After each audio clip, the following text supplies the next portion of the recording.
Balai Bahasa dan Budaya FSUN. Bismillahirrahmanirrahim. Assalamualaikum warahmatullahi wabarakatuh. Everyone, welcome to Academic Writing Center workshop series. This is our first workshop on editing your own writing. We are planning to have this type of workshop to be our regular activity in the Writing Center here at the Balai Bahasa Universitas Negeri Malang. This is the second session of our workshop. The first workshop was intended for the student, and it was done successfully a couple of days ago.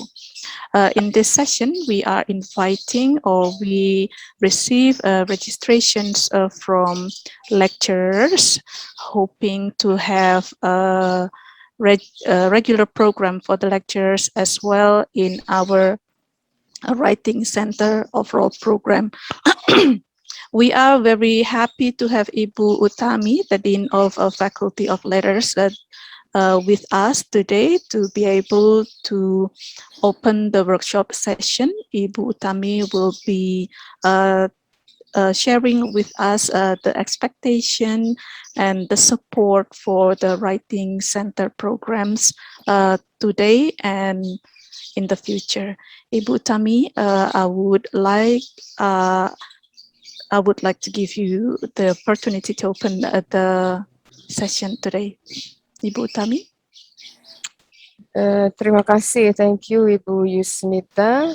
Assalamualaikum warahmatullahi wabarakatuh. Very good morning here in Malang, and very good evening, ya, Bu Andrea, far away there in Aidoha, ya. I hope everyone is feeling well this morning.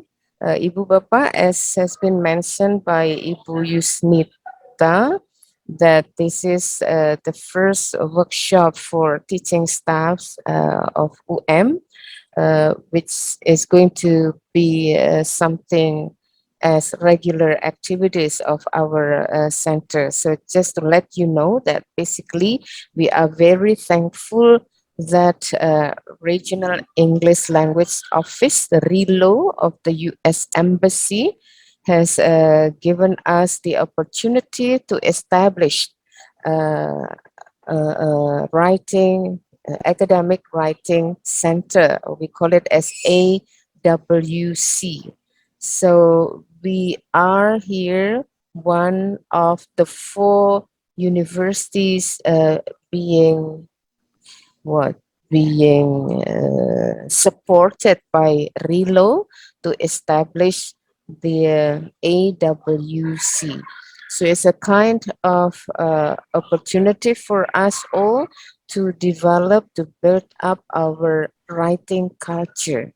So there will be various programs offered by the center, and the establishment of this center is being realized with the presence of the RELO's fellows with us, Ibu Andrea Mason Garner. So even though Ibu Andrea is far there in the United States and we are here in Malang, and thanks to technology that we can get connected, and the coordination, the meetings for preparation, I think have been running quite well in spite of the busy time that the 2 parties here are experiencing. Yeah, Ibu, Bapak, before that we discuss some possibilities of having perhaps interpreter or translation or translator with us, because we realize that some of the participants might be convenient having the interaction in Bahasa Indonesia first, ya. Jadi pada kesempatan ini mungkin nanti akan disisipi dengan penerjemahan, ya, pengalih bahasaan kalau Ibu dan Bapak setuju. Kalau merasa nyaman dengan bahasa Inggris, berarti kita tetap menggunakan bahasa Inggris. Mungkin ada survei dulu sebentar ya Bu, Bu Yusnita. Baik. Ya, saya tanya kepada tetangga terdekat, Pak Karkono, memerlukan pengalih bahasaan atau bisa langsung berinteraksi dalam bahasa Inggris saja. Nah, ini beliau mewakili yang dari sastra mungkin. Sastra yang non bahasa Inggris. Ya, kalau saya sekadar menangkap masih bisa, Bu, tapi Iya. ketika berinteraksi itu menjawab, itu masih malu-malu takutnya benar atau tidak gitu. Tapi kalau menangkapnya iya gitu. Tapi kalau Alhamdulillah. balik, Nah, yang penting menangkap saja, Pak. Kalau menangkapnya semua sudah bisa, berarti Bu Andrea ya menyampaikan. 75% bisa lah gitu ya. Okay. Alright, so Ibu Andrea, I'm asking about the possibility of having interpreter or a translator in the interaction of the workshop this morning. So perhaps we need to adjust to the situations, the context, and that's why there should be some signals when to stop Ibu Andrea, yeah, for interpretation or translation. Okay, and I hope these participants, this group of participants will then share the good news to other teaching staffs at other faculties to to make our center well known or better known, yeah, so that everyone will then understand that it's not only TPP that we have, it's not only tim percepatan publikasi that we have, but we also have the academic writing center. So this is actually the place where we can sharpen our writing skills, yeah, and we can then build up our writing culture at the macro level of UM members, yeah. So hopefully when the COVID-19 pandemic is really over, there will be more fun programs, yeah, with Ibu Yusnita as the coordinator, the person in charge of this academic writing center, because as I have read from the plans, we might have writing camps, yeah. If we have writing camps, then we might go to Joban Rondo, to Selecta, which are going to be more interesting and more fun, particularly for students. So, Ibu Bapak, we will really share all the activities, the programs will offer, what we have here at Academic Writing Center to both teachers or teaching staffs and students as well, so that this center, because it's under Balai Bahasa dan Budaya, it's under the Center of Language and Culture. What students already know is actually Balai Bahasa is a place for them to take UKB Ing, yeah, to take the English testing, English proficiency testing, not yet about academic writing center. So hopefully this AWC will become as famous as the English proficiency testing as what we have known so far. Okay. All right, Ibu, Bapak, I think those are my few words to welcome you all to this fruitful workshop, yeah, because you have the name of the program, Editing Your Own Writing. That means this is almost the final end of your writing process when we have the word edit, yeah, that means the revising process has been through, yeah. Okay, enjoy the workshop with Ibu Andrea Mason Garner. Ibu Andrea, once again, thank you very much for your really active what I don't know what is the nice word for Ibu Andrea, yeah. We like to call it contribution, yes. Saya tadi mau pakai contribution, kok kayaknya lebih dari itu ya, more than just contributing, yeah. But I cannot find the word ya. Kalau dalam bahasa Jawa itu atau dalam bahasa Indonesia itu totalitasnya gitu ya, apa ya, jadi ada dedication, there is element of dedication, commitment, hard work ya, to really make this center more established ya. Alright, thank you Ibu Andrea, Ibu Bapak, Bu Yusnita juga dan teman-teman di Balai Bahasa. Selamat berworkshop ria di hari Jumat ya. Thanks God it's Friday and you are enjoying the workshop ya. Mudah-mudahan semuanya tetap sehat ya. Dengan demikian secara resmi workshop ini dinyatakan dibuka. Assalamualaikum warahmatullahi wabarakatuh. Waalaikumsalam. Waalaikumsalam warahmatullahi wabarakatuh. Alhamdulillah, terima kasih banyak Bu Utami telah memberikan semangat buat kami untuk melaksanakan acara workshop pagi ini, mudah-mudahan hingga selesai. Everyone, as the name suggests, this workshop is editing your own writing. The aim of this workshop is to equip us, the writers here at Universitas Negeri Malang, to be able to check our own writing with the tips and strategies that will be presented by Andrea. So the presentation itself has been designed so that it can be followed quite easily for every one of us, including us who are not from the English department background. I can promise you that Andrea will be following our pace of understanding. So there is nothing to worry about at all. Andrea has had experiences of presenting materials for Indonesian audience. So I believe that her English will be understandable. The materials will be useful for us and everyone. Andrea Mason Garner. Great. Thank you for those kind words. I'm going to go ahead and share my screen. And there we go.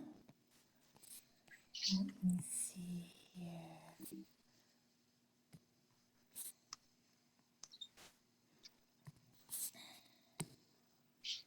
All right, you should be seeing my title screen. Is that correct?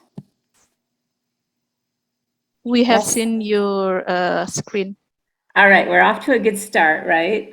So first of all, I'm just really happy and honored to be with you this morning.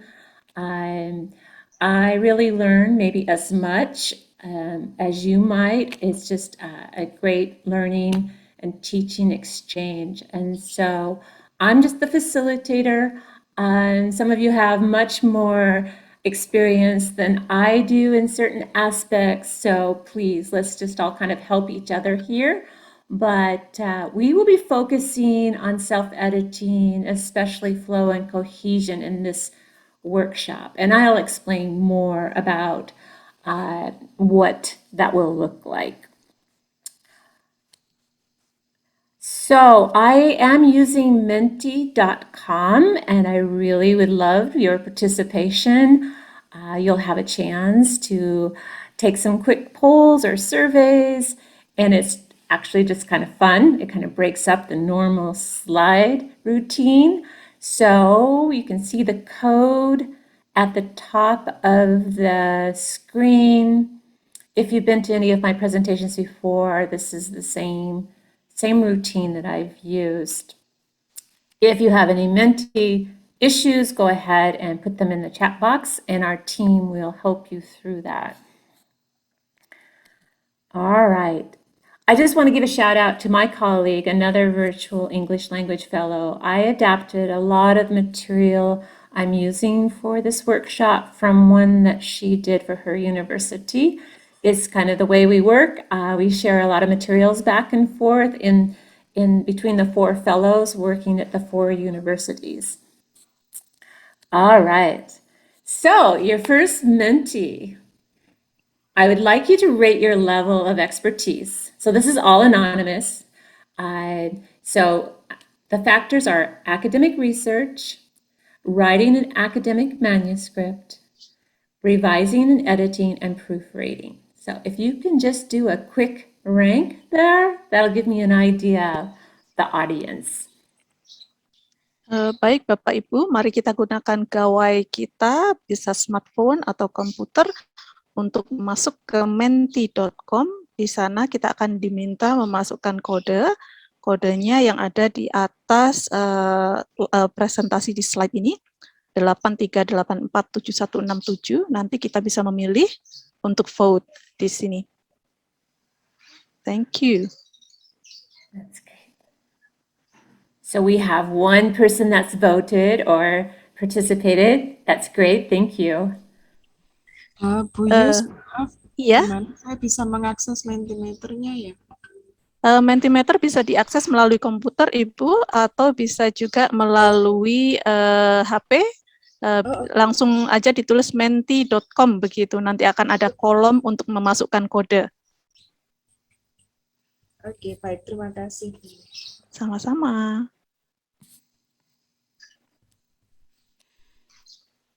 Yes, we have more people. 5 coming in.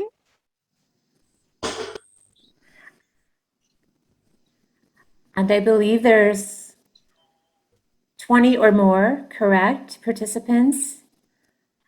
Yeah, in total we have 36 minus the committee members, so I guess we have a solid 28. Awesome, that's wonderful. I will usually wait to get at least into the double digits with participants voting, just so I can get kind of an accurate or at least a well-informed picture here.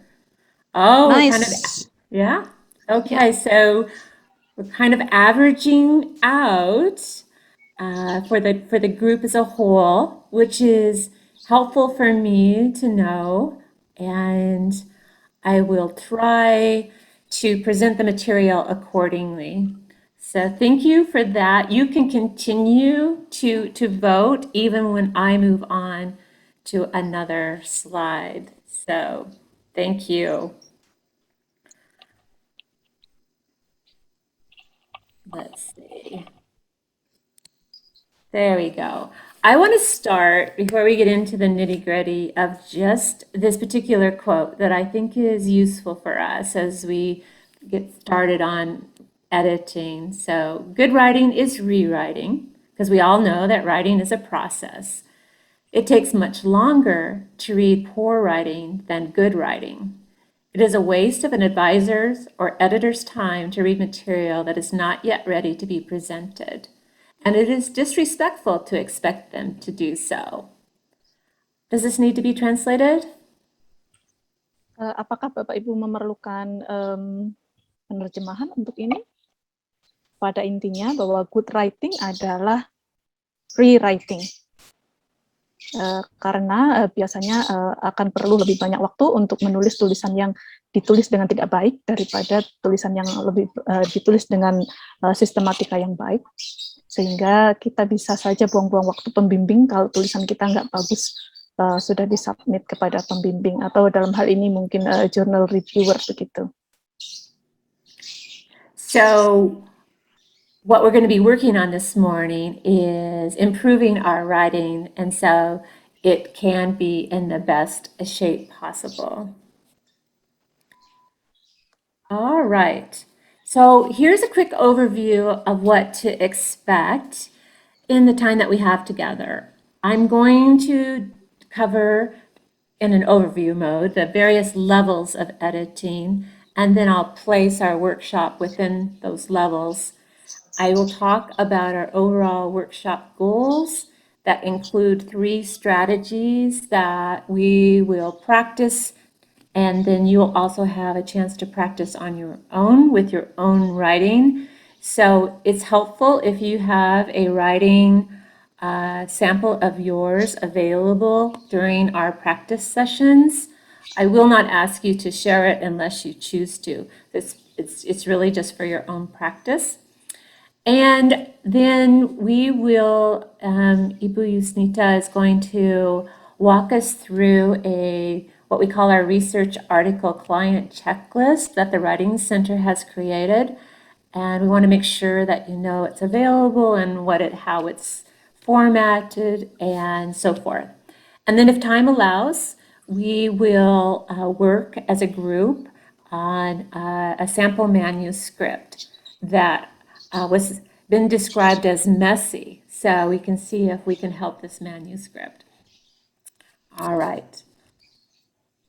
So I'm curious. Here we have a Menti slide again.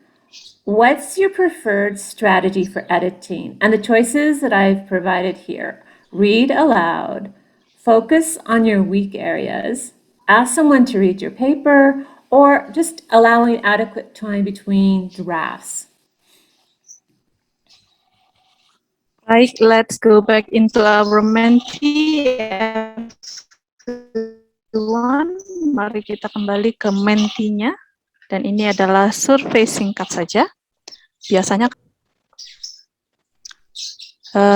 sekali lagi bagi Bapak Ibu yang baru hadir, terima kasih atas kedatangannya. Ini adalah workshop dari Writing Center Balai Bahasa UM yang dibuka untuk semua sivitas akademika UM.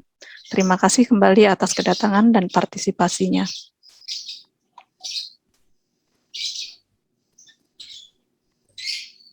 We have 7, 8. I think we have some agreement here, Andrea. Yeah, it looks like the most popular strategy is asking someone to read your paper, which is highly recommended, obviously.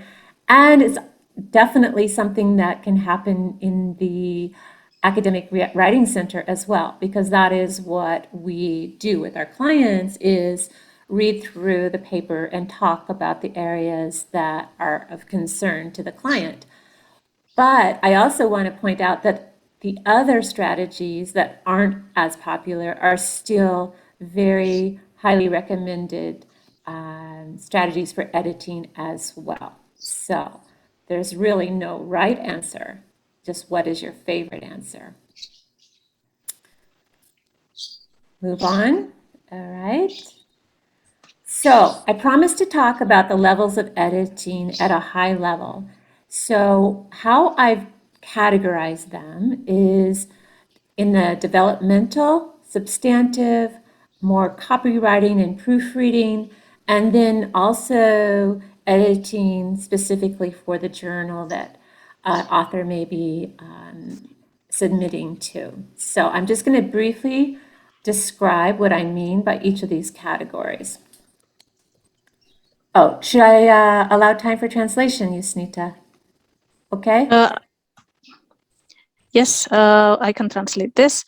Bapak Ibu, ada 3 level untuk editing, ada 4 level untuk editing, yaitu yang pertama developmental editing, bagaimana kita bisa mengembangkan argumen di dalam satu tulisan, kemudian substantive editing yang berhubungan dengan konten, kemudian copy editing, proofreading, kemudian editing yang mengikuti persyaratan jurnal, demikian. And so at the developmental level, these are the higher order issues that we would be concerned about in any manuscript. So like talking about the organizational issues, potentially missing information, even incorrect information, anything that creates confusion for the reader and therefore compromises the readability of your manuscript. Pada level editing and developmental, Bapak Ibu, ini akan ada hubungannya dengan pola penyusunan organisasi atau struktur, kemudian kemungkinan adanya informasi yang kurang atau informasi yang tidak akurat, atau apapun yang membuat tulisan kita mungkin akan membingungkan bagi yang membacanya. And then we drop down a layer into the substantive issues, and these are the more nuts and bolts and affect the overall flow or the connectivity of the manuscript, the clarity, and removing anything that's unnecessary. So this is substantive.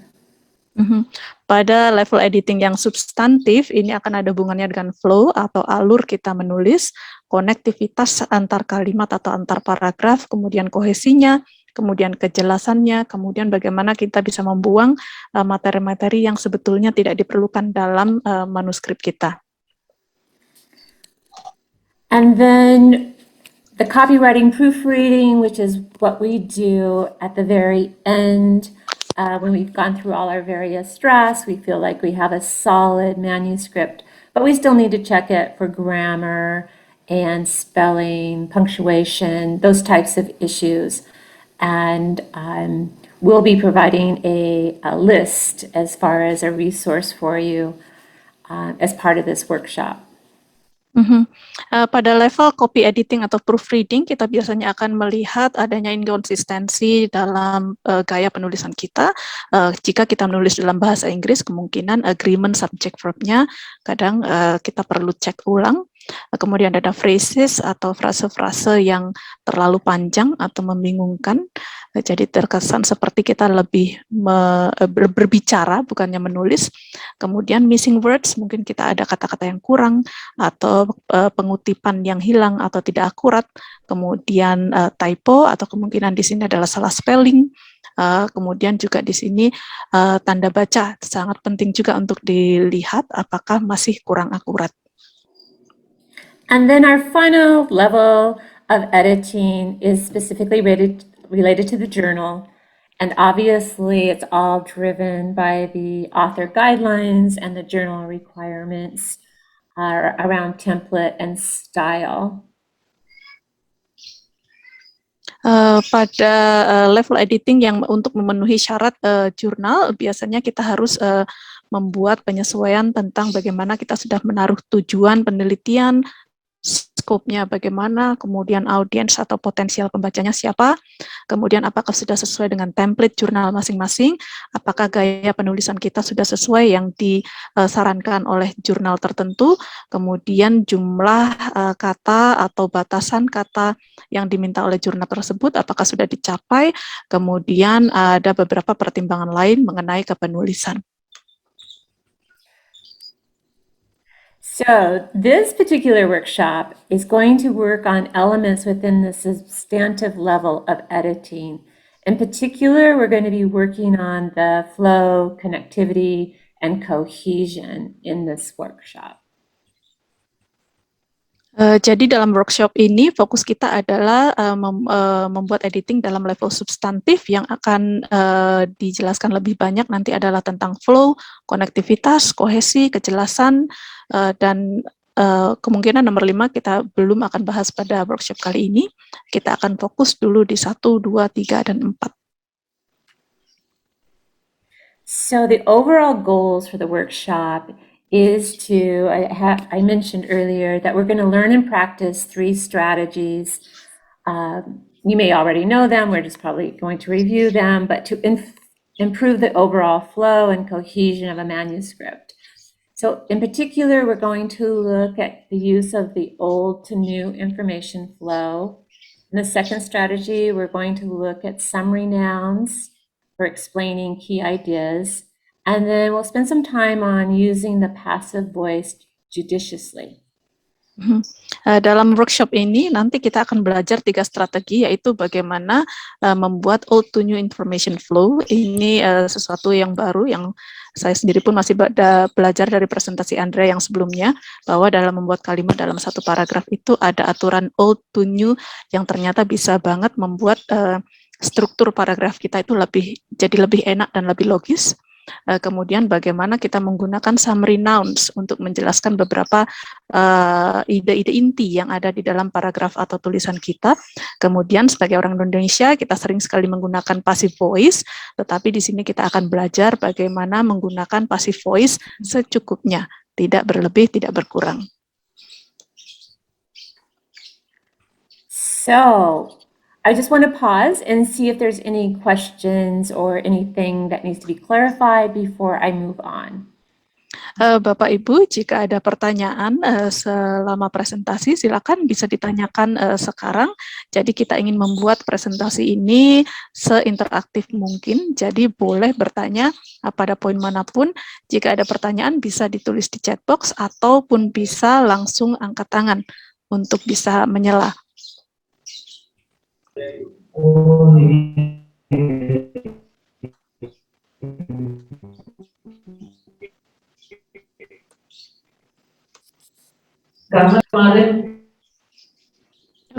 I think we can go on, Andrea. Okay, I heard something, but I wasn't quite sure what I it know, was. yeah, I was not sure if it's a question. Okay, I'm going to continue. So, remember that we're really working on cohesion, and now we're going to move into really trying to kind of improve our skills for developing cohesion. So I want to have some practice now. You're going to read the paragraph on the next slide. It's a full paragraph, and then I want you to think about how is the author achieving cohesion, because it is a cohesive paragraph. And then I'd love it if you would share your ideas in the chat box as far as keep it simple, but like what are you seeing in this particular paragraph? So let me go ahead and display the paragraph. It's clear what you're to do. And here we go. Bapak Ibu, mari kita baca contoh paragraf ini. Kalau kita harus melihat kohesinya, kira-kira ini bagaimana penulis bisa mencapai kohesinya.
Okay. Do we need to read aloud maybe, Andrea? Sure, I can read it aloud. I was just being quiet so people could think, but let me read it aloud and maybe you'll also hear the cohesion. In many countries around the world, it is customary for consumers of hospitality and other services to provide gifts of money, called tips, to the workers who have been served them. However, the specific service workers that are customarily tipped and the amounts consumers give those workers vary across nations. For example, in the United States, consumers tip over 30 different service professions, while no service professions are tipped in Iceland. In Mexico, consumers tip restaurant servers 15 to 20% of the bill, but tip only 5 to 10% of the bill in Romania. These variations in tipping norms are sources of uncertainty for international travelers and phenomena to be explained by hospitality and tourism researchers. So, any ideas for some cohesive observations?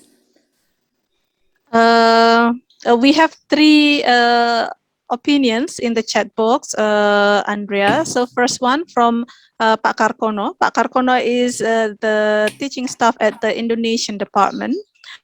He said that the cohesion is achieved by giving example. Okay, great. Okay, And the others?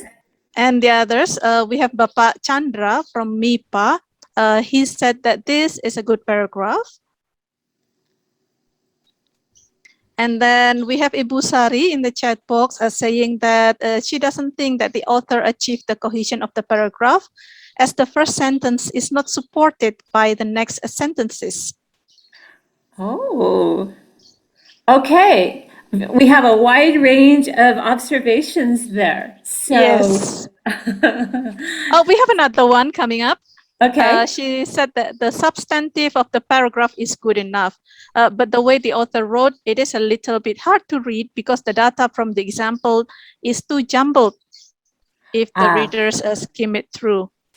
Mm-hmm. Mm-hmm. Okay, great observations.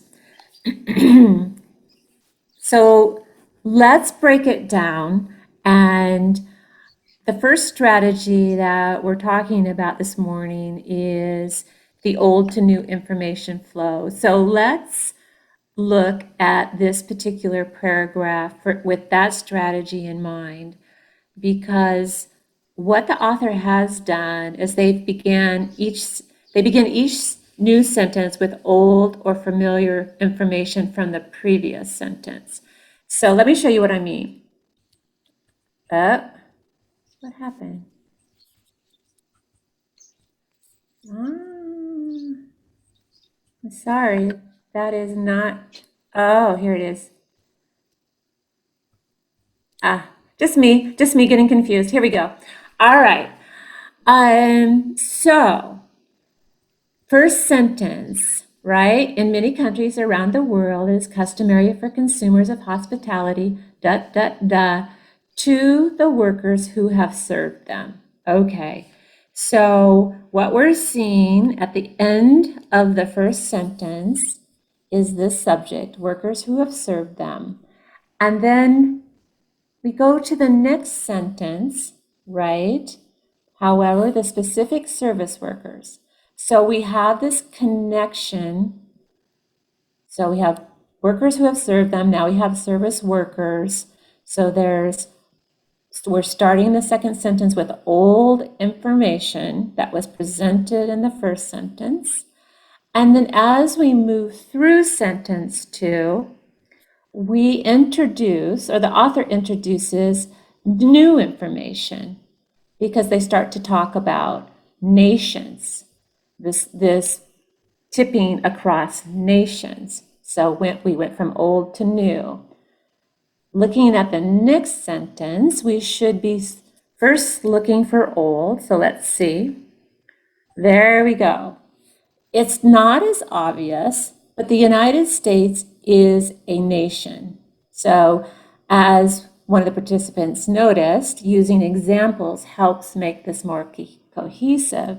So United States is a nation, so we're tying this to the old information in the previous sentence.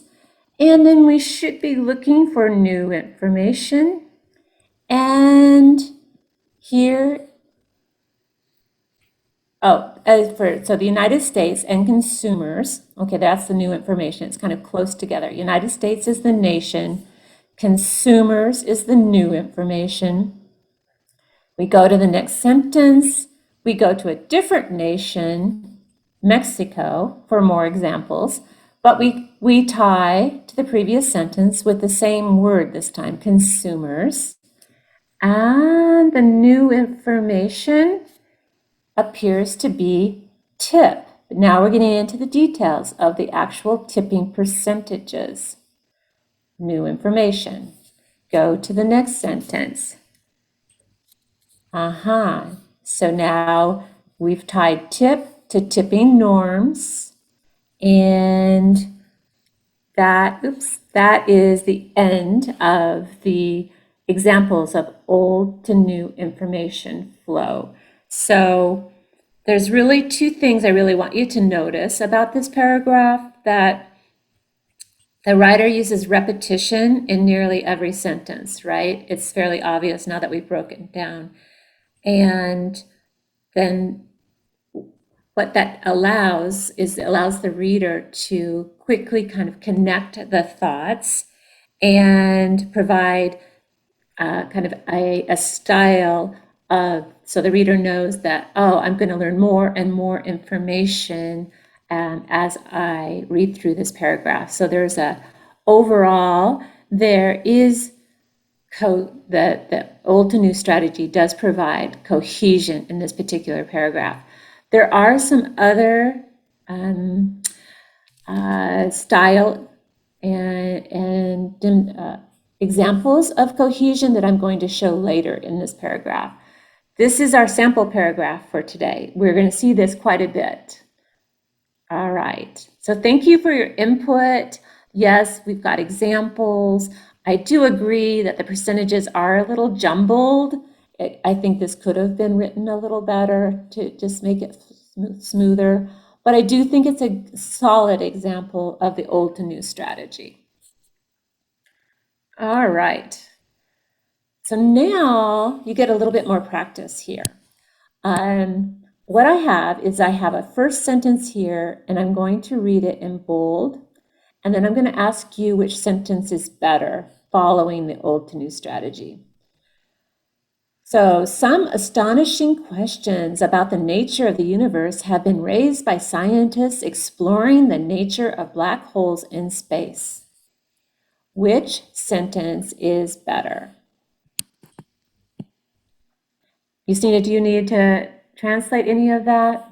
Ya, jadi kita akan praktis lagi ya, Bapak Ibu. Di sini kita punya satu kalimat dengan menggunakan prinsip old to new information flow. Jika kita punya kalimat, some astonishing questions about the nature of the universe have been raised by scientists exploring the nature of black holes in space. Kira-kira kalau ada kalimat yang bisa ditaruh di setelahnya, apakah kalimat yang pertama atau kedua yang sudah disiapkan di sini? Dan mengapa demikian? Would you like anyone to raise their hands and respond to this, Andrea? Absolutely. Go ahead and ask someone for me, Justina. That'd be wonderful. Bapak Ibu, jika ada yang ingin mencoba menjawab atau mencoba memberikan pilihan yang baik untuk kalimat yang bisa lanjut untuk kalimat kita ini, silakan angkat tangan dan silakan shout out. Langsung memberikan jawabannya di forum kita. Jadi ini salah satu, oh ya ini, we have one from Bapak Chandra. Bapak Chandra and Ibu Sari both agree that the best choice will be the second one. Oh, I'd love to hear their reasons why. Bapak Chandra boleh menghidupkan mikrofonnya, kemudian sharing dengan kita mungkin. Oh yeah, I choose number 2 because number 2 beginning with black hole. Yeah, black hole. It is a continuation. The sentence ending with the nature of black holes in space, yeah. And then we continue with each black hole is created, blah blah blah. So it is a continuation. I agree, and you're right. Because it's using the old to new strategy. The old information, right, is the black hole, and then it's adding new information about how a black hole is created. So you got it. So that's a good one. I have more practice opportunities, though. There we go. Yeah. For your information, Andrea, we have a lot of other participants saying number 2 as the answers. And I realize I didn't explain why number 1 is not ideal, but number 1 is going from new to old, right? Rather than old to new. It talks about the black hole, but the black hole is at the end of the sentence, so it makes it more difficult for the reader to understand the flow. So I'm great that everybody got that. Thank you. Excuse me, Andrea. Yes. Ask question. It's not a question, but actually what I was thinking, why it's not number 1, because I think number 1 is more like the definitions of it and should come like before the sentence, some astonishing questions. That's what I was thinking. Yeah, you're right. Yeah, you're right. It doesn't belong in the second position at all. It's awkward in the second position, you're right. Yeah. It talks about what a black hole is before we even get into some astonishing questions. So, yeah, good observation, Ibu. Sorry. Thank you for that. Thank you. All right, let's look at something different here. We're going to practice old to new. What I have is a 2-sentence text here. The first sentence is solid. The second sentence in red could be rewritten to establish a clear old to new connection. So let me read this aloud. One possible solution to childhood obesity is to make it more difficult for them to consume products of high empty calorie content. If schools, for example, removed sugary drinks from their cafeterias, children would no longer be able to buy them on a regular basis. Yusnita? You want to translate? Kita ini adalah praktis kita yang kedua, Bapak Ibu, masih tentang old to new connection. Kita akan menulis ulang the second sentence yang berwarna merah. Bagaimana kita tulis ulang supaya connection old to new-nya ini bisa lebih nampak begitu. Jadi kalimat yang pertama, one possible solution to childhood obesity is to make it more difficult for them to consume products of high empty calorie content. Jadi bagaimana kita bisa mengubah kalimat yang kedua supaya nampak hubungan old to new-nya. Demikian. Seperti yang barusan, boleh langsung angkat tangan. You can raise your hand and give us your ideas. Or you can also put it in the chat box, yeah. Exactly.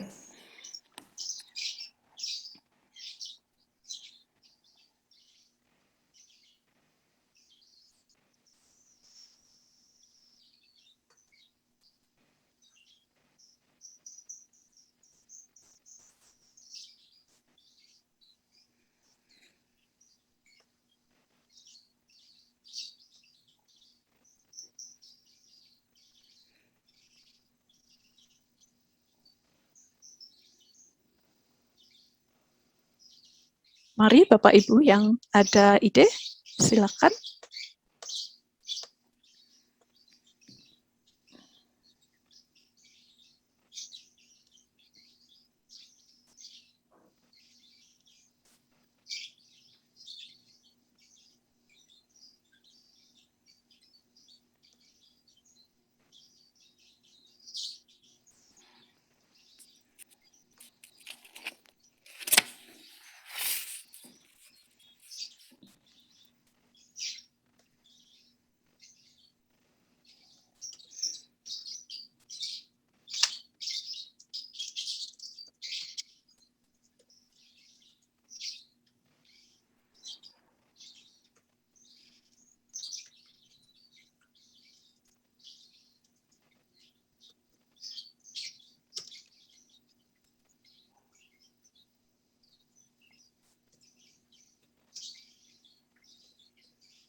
Anyone? Bapak Ibu? Still writing this. Okay. We have two responses, Ibu Andrea, in the chat box. Ibu Lydia Amalia Rahmania, she's writing it in the chat box. For example, if schools remove sugary drink from their cafeteria, the children would not be able to buy them on daily basis. And again, from Bapak Chandra, removing sugary drinks from school cafeterias will reduce children to consume that product. Okay, okay. Both solid options there. I want to comment that this text is grammatically correct. I mean, it's not written incorrectly, but the flow could be improved, especially if we're thinking about old to new.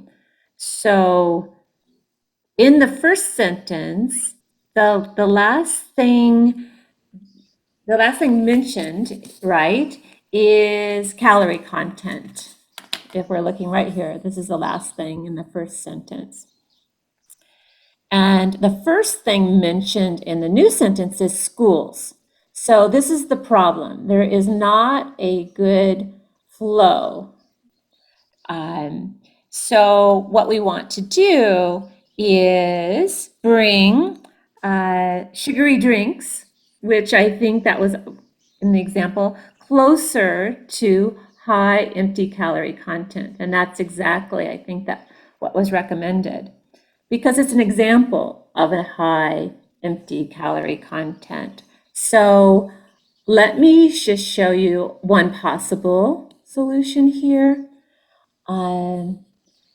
So if sugary drinks, for example, were removed from cafeterias, exactly what was recommended. So now we have a nice old connection here between empty calories and sugary drinks before we move on to something new.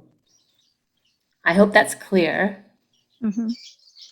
We actually have another response here from Ibu Selvi Khalifa. I think it's almost the same like what you show us. She said some of the high calorie product is found in sugary drinks. So it would be better if the school cafeteria removes these items. How does her sentence begin? Yeah. How did she begin? Some of the high calorie product is found in sugary drinks. So it would be better if the school cafeteria removes these items. Good. So she's connecting the old from the previous sentence, and so that's great. It flows well. Ya, jadi pada intinya Bapak Ibu dalam contoh jawaban yang diberikan Andrea di sini, bagaimana kita bisa menempatkan ide new yang ada di kalimat pertama, kemudian menjadi ide old di pada kalimat yang berikutnya. Jadi hal mengenai kalori, hal mengenai sugary drinks itu kita tempatkan di awal pada kalimat berikutnya. Demikian. Okay, shall I move on to another practice? Yes, please. All right, old to new. Similar Baik. what we... this one's a bit different just because I'm using terminology from a different field. So the biological clock is a master clock that dictates the day-night cycle activity known as the circadian rhythm.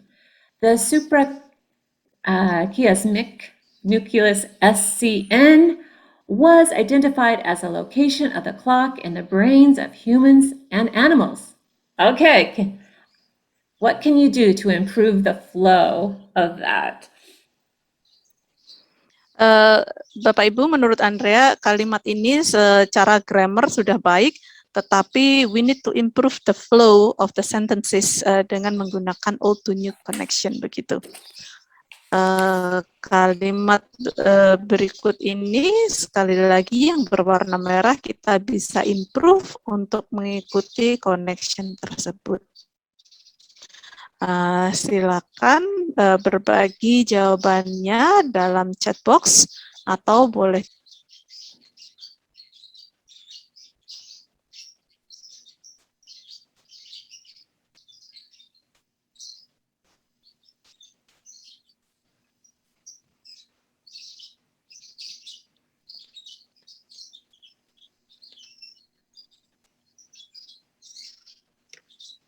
Ibu Sari again here. We have the answer from Ibu Sari. The location of the clock in the brains of humans and animals is called SCN. That's what she answered. I'm sorry, could you do that one more time for me, Yusnita? What did she start with? She started with the location of the clock in the brains of humans and animals is called SCN. Okay, thank you. Yes, so she has moved the clock closer to the beginning of the second sentence, correct? Yeah. Any other ideas or suggestions before I offer mine? We are waiting for something to pop yet. Not yet. Mari Bapak Ibu yang mau sharing boleh.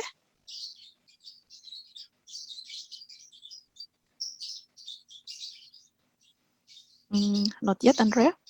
Okay, that's fine. I know the jargon in this particular sentence can actually be distracting, but that was my intention, that sometimes... Okay. Wait up. One popped up. Okay. Another one popped up. All right. So Ibu Selvi Holifa wrote, the day-night cycle related to the location of the clock of the brains of humans and animals can be identified as SCN. Okay, all right. That has a good flow. So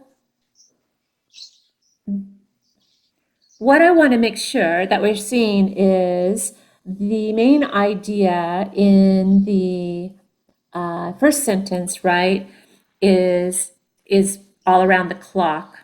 So clock's the subject in the first sentence, and it's also mentioned in the second sentence, but it's pretty far away. It's in the middle of the second sentence. So what I'm suggesting here is we move the clock to the beginning to have a more cohesive flow. The clock was identified in a part of the brain called the SCN. So I changed a few things. I mean, obviously, kind of connected the sentences from old to new. But I thought that there's 4 prepositions in the red sentence here, as, of, in, of, and it's a little clunky as far as it doesn't flow just from that perspective. So I consolidated and rewrote. And let's see what else I did. I also introduced passive voice. I thought that was an easier way to express the idea. We're going to talk more about using the passive voice for cohesion here in a few moments. So my sentence is quite a bit shorter, but I think it conveys a very similar message in a more cohesive way.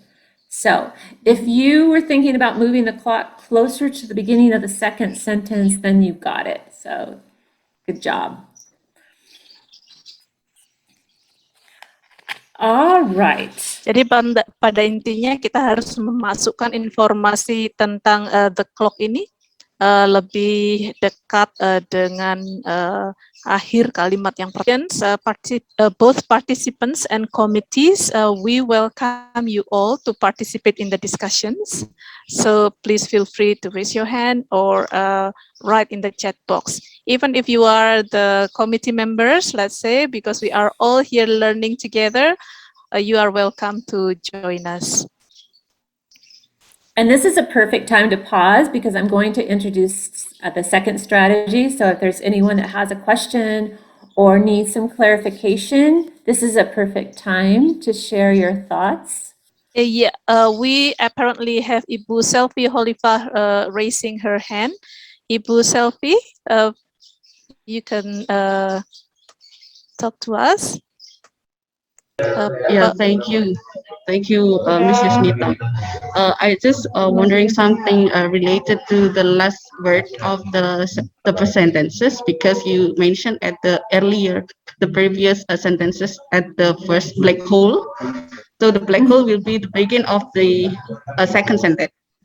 But in this case, we have to understand that the clock is the main point that we have to make it into the first word at the second sentence. So is it correct that I just imagine that if we want to make a old to new connection of the cohesion of the sentences, we have to understand like a snake, and then crop the tail of the other snakes, like this. I just making a gesture like this. Is it correct or not? If I'm not mistaken about your explanation. Thank you, I Andrea. I believe you're correct. I just want to clarify to make sure I understand because um, if the snakes are overlapping each other, right? So there's a bit of repetition with each snake a little bit, and then it grows. And that's exactly what we're doing here is we're repeating the key idea. It doesn't always have to be the same word. It can be a synonym or another concept that's related, but then growing the snake and then adding it sentence by sentence. But I think that's a really good sort of like metaphor for how this is. And yeah, and you're right. We have to be able to identify what is the key subject in the sentence. I mean, really, what is the old information that needs to continue? So that's a good point. And sometimes it's easy and other times it may not be. Or depending on what you want to emphasize as a writer, you choose. I mean, what is, I wanted to emphasize the clock, but if the day and night cycle was more important, then that's what I would have emphasized. So, does that help? Okay, thank you, Andrea. Sure. Thank you so much. And I believe that it helps all the audience in the workshop today that we can imagine this information like snakes eating another snake at the next. So in the end of your manuscript, you have a collection of snakes. Or a giant python or something. I know. Yeah. Thank you so much, Ibu Selfie. All right. So let me introduce strategy 2. Strategy 2 is using this and these in a summary noun to support your key ideas. So this is not nearly as maybe layered or complex as the old to new strategy. This one's a bit more straightforward, but it's still very important. All right, same paragraph, but it's just the last few sentences. So the information should be familiar to you.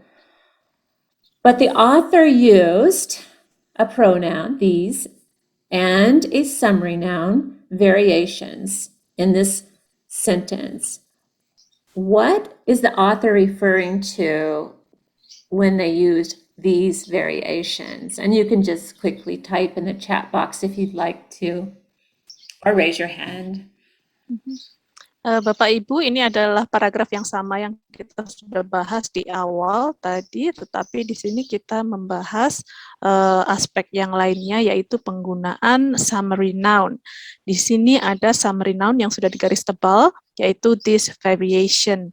Jika Bapak Ibu ada pendapat, this variation ini merujuk kemana? Mari kita tulis di chat box atau boleh raise hand. We have one popping up. Ibu Sari said that the variation of the tips it refers to the variation of the tips from different countries. Absolutely. And I know maybe it sort of just jumps out in this particular case, but it's also a very good technique for clearly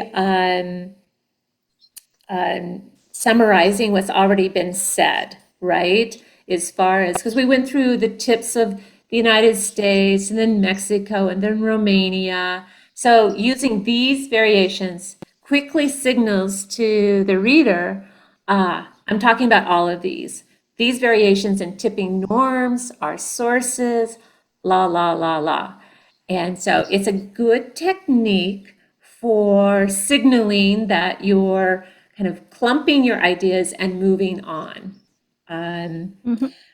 So it also, when we use these variations, it emphasizes what was the important concept that we were talking about here. We don't say these customs necessarily. We're talking about these variations because they ranged what? All the way from 0 to 20%, right? So that's the important concept that we want to leave the reader with. All right, so we're going to practice here. And what you're going to do, I'm going to read this, you're going to fill in the blank. Don't write it, don't raise your hand because you get to vote in Menti on the next slide, okay? So, according to a recent survey, 26% of all American adults, down from 38% 30 years ago, now smoke. This can be partly attributed to the mounting evidence linking smoking and fatal diseases such as cancer. So I've used a pronoun. What summary noun do you think is the best choice? So let you think about that and let Yusnita translate it if she thinks it needs translation. I don't think it needs translation, but I should Okay. remind everyone to go into their Menti because in the next slide, we will be voting for what is the best answer for this. What summary noun can best be put in that blank? All right. I'll give everybody 20 more seconds to think about it.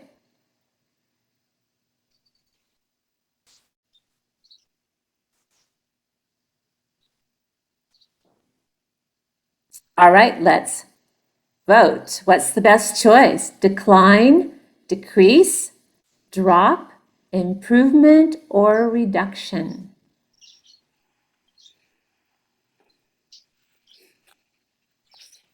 We have the link into the Menti in the chat box. The code can be seen at the top of the slide.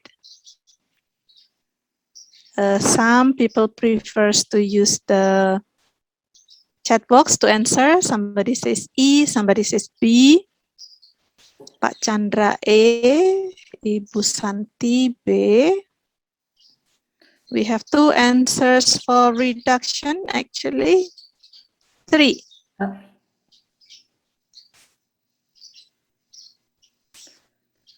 That's great. Yes. We can see which one's the tallest. For the ones in Menti, it's definitely reduction. And I think you said there were a couple more in the chat box.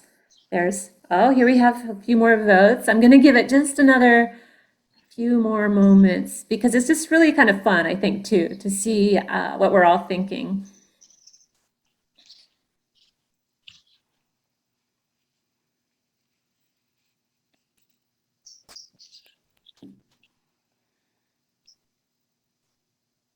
We have 10 people in total participating, and the tallest bar here is reduction.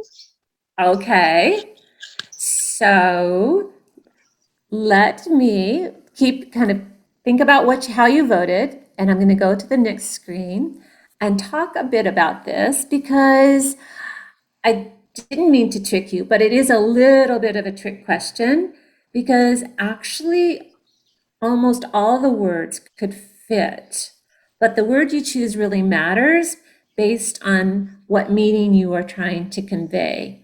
There could be a very subtle difference between the summary nouns, but let me explain. So we have decline, decrease, drop, and reduction. Those are what we call neutral summary nouns. So they potentially could be a good fit. Improvement is not ideal because it indicates it's an evaluative summary noun. So it's indicating a bit of an agenda, so to speak. It's not neutral. So I would say no for improvement. Take it out. Now looking at the others, Decline, decrease, and reduction are still good options, but drop is not, because this article or this sentence is talking about a trend that occurred over 30 years. So that's a long-term trend. Drop indicates something that's quick and sudden. So drop would not be ideal for this particular situation. So if you selected decline, decrease, A, B, or E, reduction, then congratulations. But the main, I think, to learn from this particular example is the structure is important, but think about the meaning, this and your summary noun, because it really can influence your audience, your reader. Okay, so I hope that was kind of fun. Andrea, Mm-hmm. we have an opinion coming into my direct message. Somebody was asking, shall we answer decrease, or shall we change the word decrease into decreasing? Which one is better?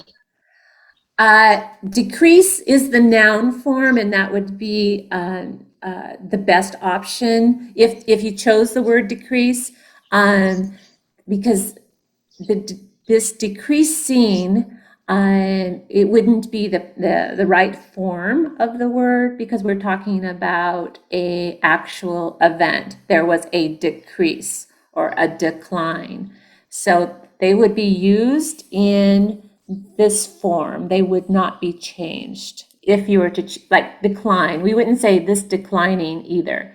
We'd say either decline, decrease, or reduction. And is it correct to explain that the word decrease actually can work for both as both verb and noun, right? Mm-hmm. Yes, you're right. In this case, I'm using them as a noun, but you're right. Mm-hmm. Ya. Jadi begitu Bapak Ibu, kata-katanya tidak perlu kita rubah dengan menggunakan verb ing, karena misalnya kata decrease sendiri bisa berfungsi sebagai kata kerja dan juga kata benda. Dalam hal ini, kalimat yang kita gunakan untuk melengkapi kalimat tersebut, kita gunakan yang berbentuk kata benda, tidak perlu diingkan, tetap menjadi decrease begitu. Sudah bermakna noun. Terima kasih. Okay. So I just quickly created this list of summary nouns from a Google search, so it's easy to find them. But these are the types of summary nouns that I'm talking about that we would use with this or these generally. Okay, so this list will be it's included in the handout that is part of the material you'll receive from participating in this workshop. So, all right. Let's see if this is a good fit for what we want to do, Yusnita. I know we're about a half hour or so from the end. So I had planned that as the participants from your own writing, you could analyze a paragraph or two for your use of old to new strategy, and also where you might have used this and these summary nouns. We can put that aside if we'd like to move on. Yusnita, do you suggest that? Since what would you prefer to do? I think we can move on, and probably in a more intense chance with better timing, then we can have another workshop for this. Sure, because this is actually working with your own document. So let's move to strategy 3 and using your passive voice judiciously. I love that word, judiciously. So Passive voice. I know this is going to sound really simple, but I just kind of want to get our minds. We were on old to new strategy, and then we were on summary nouns. Now we're in passive voice. Just a reminder of what I'm talking about. Active voice. This guy, the squirrel, ate the acorn. Passively, the acorn was eaten by the squirrel. Okay, so just kind of a quick demonstration of active versus passive. When do we want to use passive voice in our writing? This is important. When we want to describe a process or emphasize the recipient of the action, when we want to build cohesion and flow, yay, that's what we're all about, and add variety to our writing. So there is a need for using the passive voice. It just needs to be used on a need to use basis very sparingly. So let me describe these a little further. Yusnita, do you want to interpret this slide? Jadi menurut Andrea penggunaan passive voice bisa dalam berbagai bentuk atau untuk beberapa tujuan. Misalnya to describe a process, untuk menjelaskan sebuah proses, untuk memberikan penekanan pada penerima suatu tindakan tertentu atau aksi tertentu dalam satu kalimat, dan akan berguna juga untuk membangun kohesi atau alur dalam menulis, dan kemudian juga bisa menambah berbagai jenis variasi begitu ya di dalam kalimat atau paragraf. Okay, thank you. So first we're going to see how it's used to describe a process. I've underlined the passive, but I'd like to read it. First, the 3 most common strains of flu viruses are identified. These strains are then separately grown and harvested. The harvested virus is purified and inactivated. Finally, the inactive virus strains are blended together with a carrier fluid and dispensed into vials. So quite a bit of use of passive voice when we're describing a process. Something.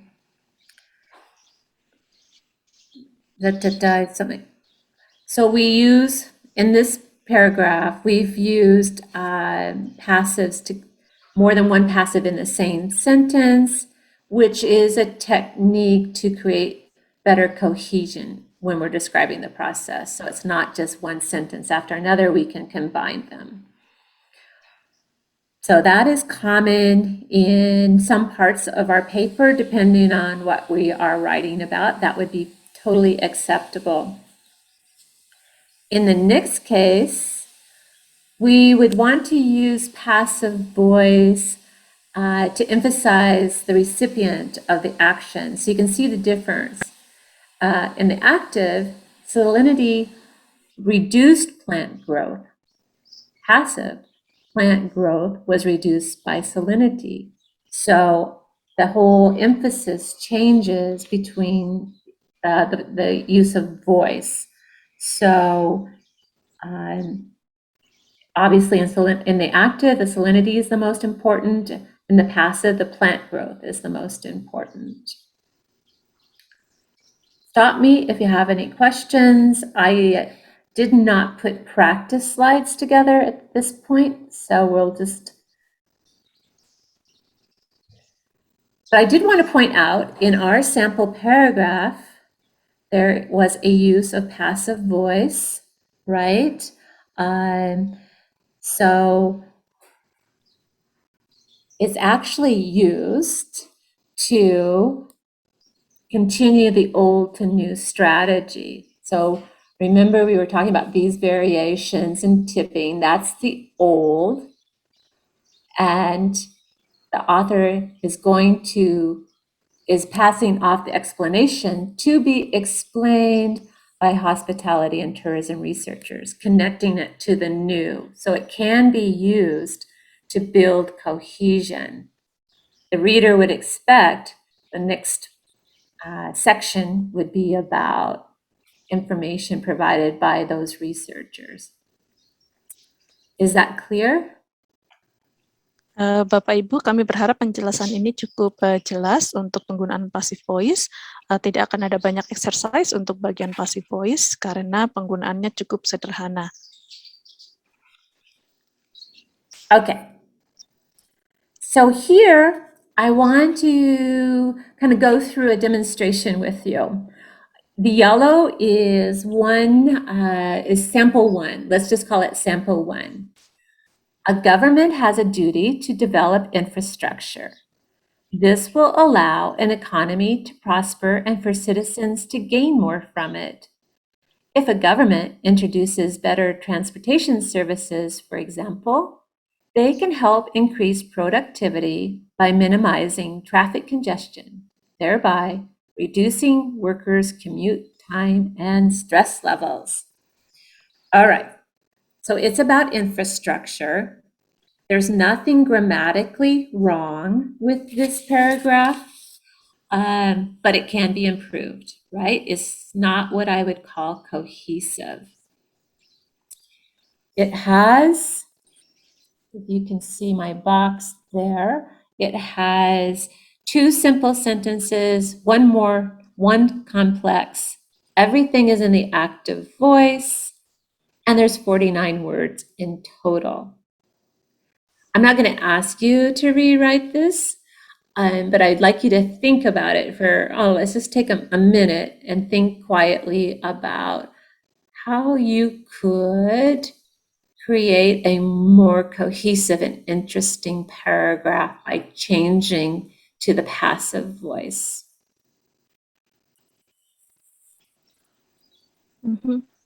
Ini bukan exercise banget, nanti sebentar lagi Andrea akan menunjukkan bagaimana ya kalau kita harus menggunakan passive voice supaya membuat paragraf ini lebih improved bentuknya atau flow-nya.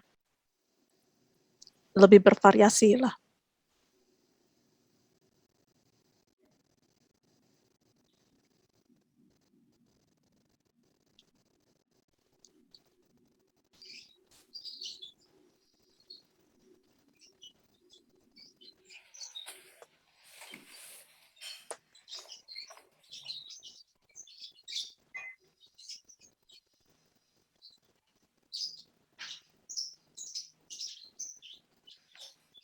Okay, so hopefully you've had a chance to at least think about it a little bit. I know it's hard to just change things on the spot in this type of seminar, but let me show you a suggested rewrite.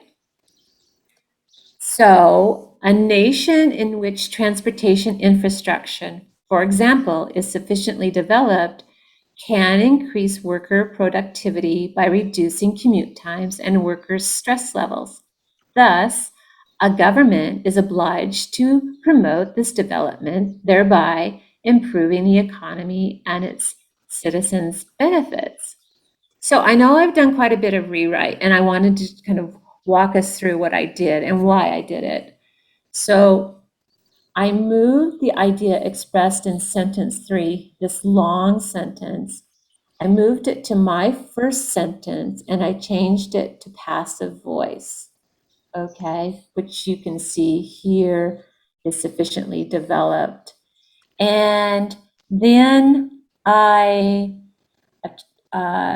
consolidated sentences 1 and 2 using the linking verb thereby, right here. Okay, that's my linking word to show a result.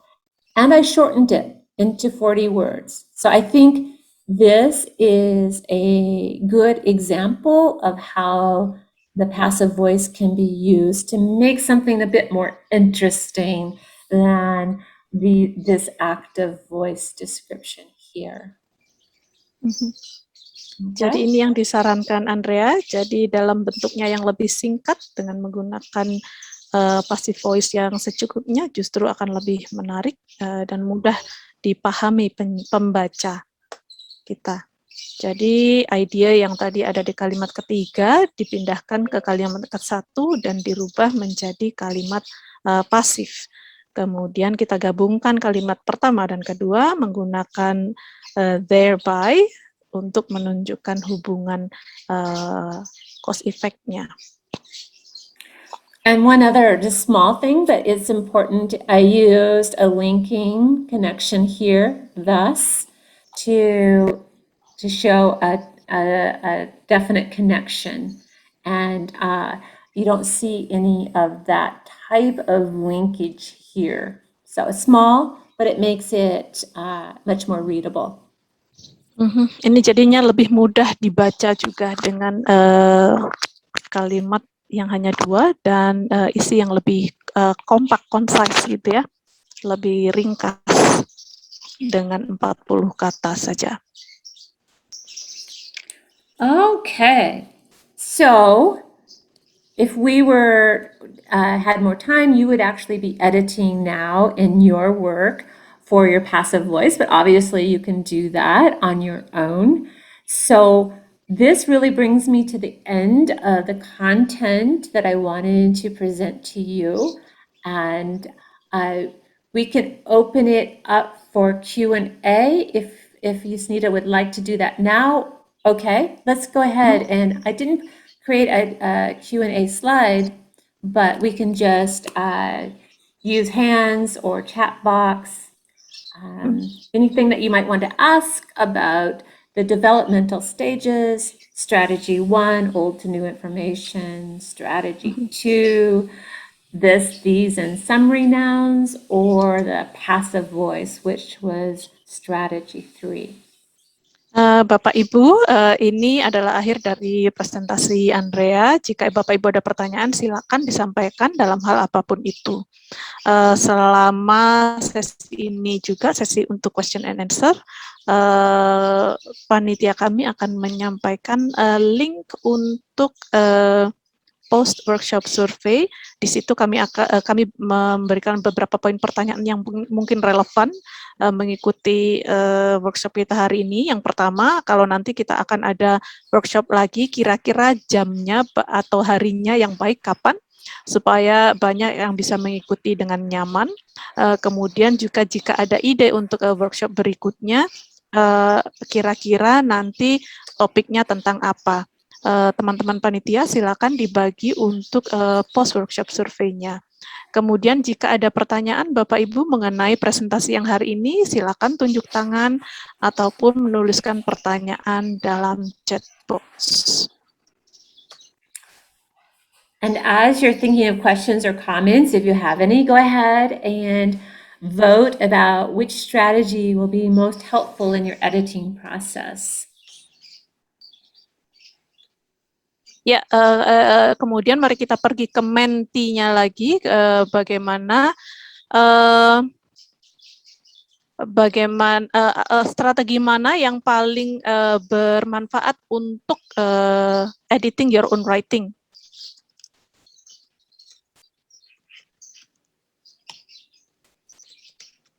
Ibu Fidel, untuk link post workshop-nya itu yang ada di grup WhatsApp ya.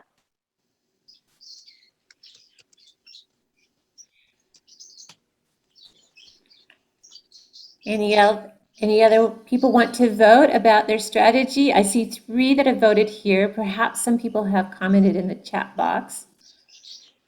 In the chat box, we are giving the link for the attendance today. So that's about it. So there is no more comments about the strategies just yet. Okay. Oh, there's another vote. There's another one. Yes, people are on the way to that. I think a lot of people are relating to the use of passive voice, Andrea. I can see that, and I think it's a very interesting strategy too. And it does take a bit of practice to sort of master that and use it well. Yeah. However, in the chat box, Ilbu Selvi Holifah again, she thinks that first and second strategy are helpful. That's the snake strategy. Yes. Yes. Yes, I know.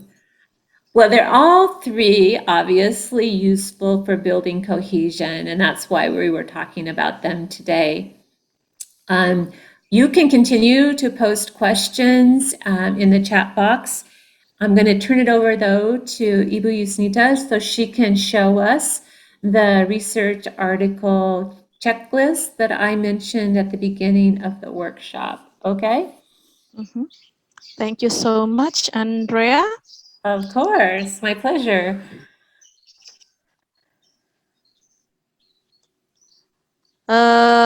Everyone, in the Academic Writing Center here in Balai Bahasa, the services that we do mostly are having virtual tutorials with academic writing writers to develop or improve their drafts. And for this purpose, we have developed a material for the clients, for our clients, which is the research article client checklist.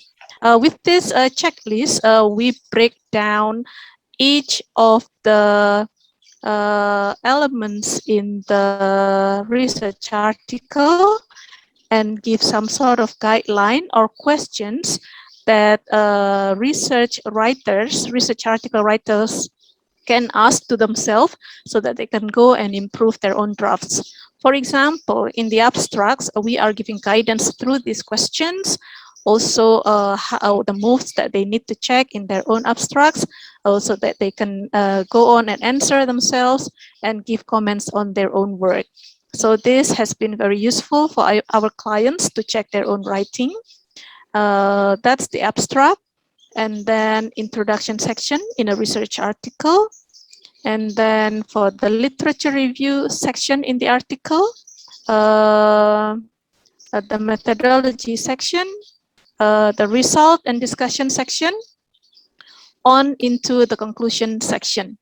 As a general idea, we also give an overview about how to edit your own work. So you can check the structure, paragraphs, sentences, how you are reminded to avoid plagiarism and the language use. All are in one document here. As a souvenir for you from this workshop, we will be giving you the document of this into the chat box. Feel free to download and feel free to give away this document to your partners, peers, colleagues, fellows. And then we really hope that this is useful for everyone who is using the research article checklist. For your information, everybody, Academic Writing Center is located at Balai Bahasa Universitas Negeri Malang. We are doing some baby steps, little steps to be established. And then we start our services for the people, first of all, the students at the Faculty of Letters. And so far, most of our clients are those who have the need to write in English so far. So we have served clients from the undergrads and the postgrads as well. We are hoping to be able to extend our services into the faculty members, both from the Faculty of Letters or other faculties within the university. So please be patient while we are developing our programs so that we can reach even more people. Again, everyone, by filling in the post-workshop link from this workshop today, we hope to be able to get your opinion and also your context, probably, just in case we are conducting another workshop, writing workshop, both for students and lecturers. Also, we are hoping to design programs for those who need to write research articles in Indonesian. So again, these baby steps are only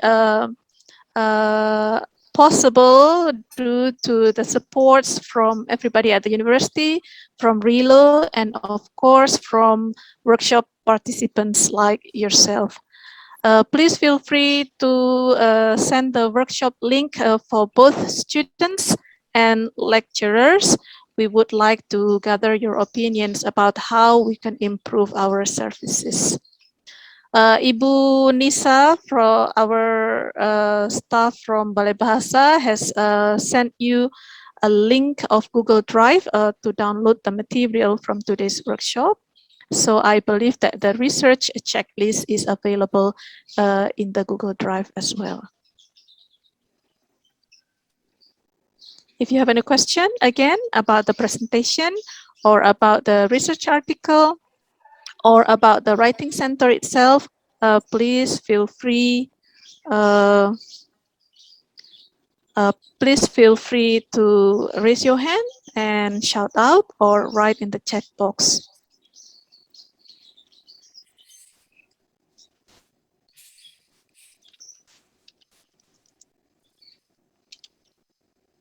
Ibu Sari has raised her hand. Yes, Ibu Sari, please. Thank you, Ibu Yusnita. Thank you, Andrea, for such a wonderful workshop this morning. Would you please re-explain number 3, Andrea? Is it the use of passive voice to increase the cohesion of the paragraph? I still don't get it somehow. Sorry.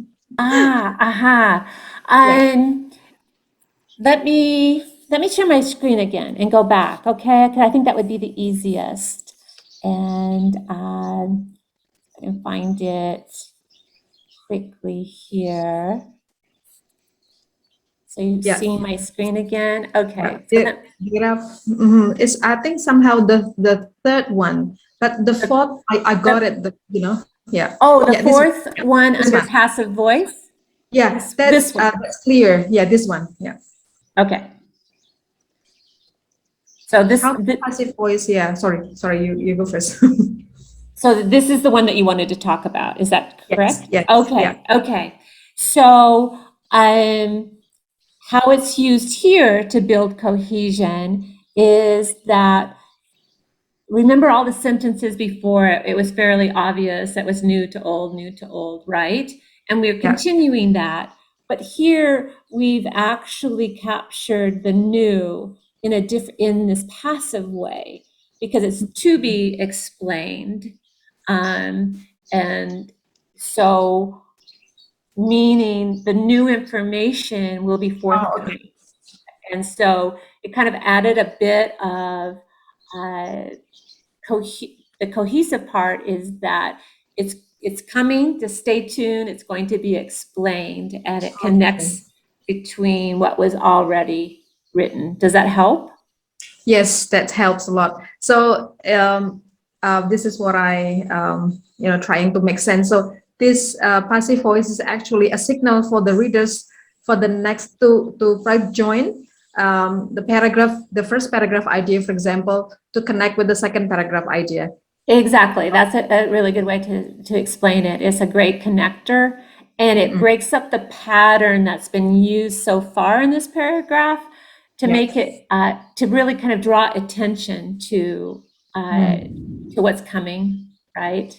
And so, good question. Thank you.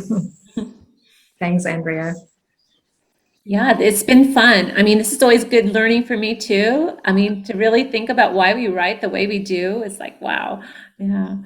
So, anything else that I can help with?